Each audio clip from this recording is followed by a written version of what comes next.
Peter Loshak. This is the Into the Weekend with BetDSI show, the show we do every week with Brent, the headlines manager at DSI Sportsbook. And right now we're looking ahead to the wild card round of the NFL playoffs and the last of the bowl games, including the BCS championship. Brent, thanks for being back with us.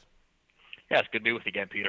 All right, so the first thing I want to ask you is, it's the wild card round of the playoffs, a lot of attention, only 4 games. Is this kind of like a very treacherous time of the year with you? Because, if half the public bets, both sides of bets all 4 sides of the teasers in 2 or 3 games, and all of the sides hit, then that could be disastrous for you, right?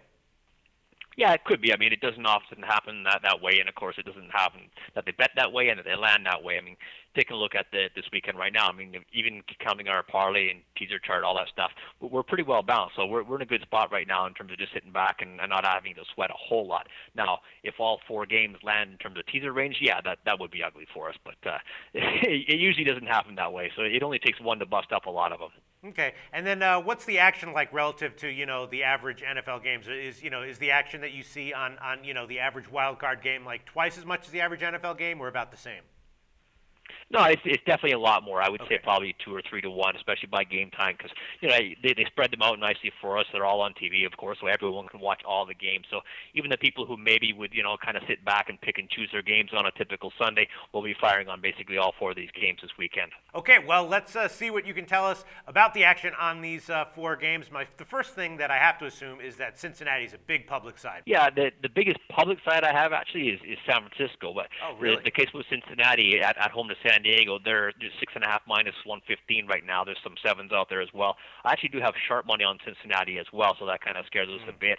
Right now the counts, it's almost a little more between 2 and 3 to 1 in favor of Cincinnati right now. The money's about 2 to 1, so it's not that bad. In terms of busting teasers, yeah, San Diego would be the biggest boom for us right now. But San Fran, in terms of just the public side and everyone on them, they're definitely the higher bet favorite in terms of the number of bets we've taken. But San Diego and Cincinnati obviously is the second one with all the money coming in on Cincinnati. Like I said, I do have sharp money on that game minus 6.5 with Cincinnati as well. That actually reminds me of another question I wanted to ask you. Do you tend to get more balanced action in these games than you might normally, during the regular season? First of all, because obviously, both teams by definition in every game are going to be good, and also there's, a lot of regional people who are going to bet on their team no matter what the line actually is.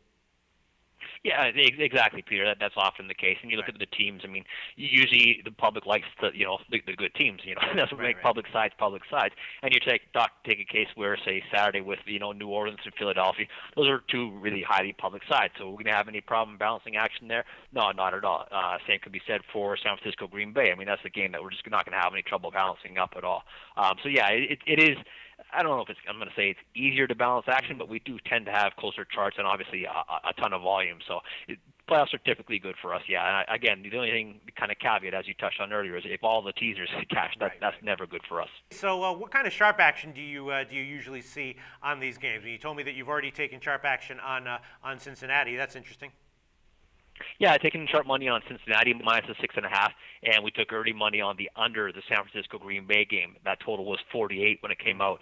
The sharps took the under on that one right away. We're sitting at 45.5 right now. Now we've actually got decent action on the over, but again, most of that is public money. So we're in a situation there with the San Fran Green Bay game where the sharps like the under, the public's betting the over. So we shouldn't be too bad by kickoff in terms of being able to balance our chart.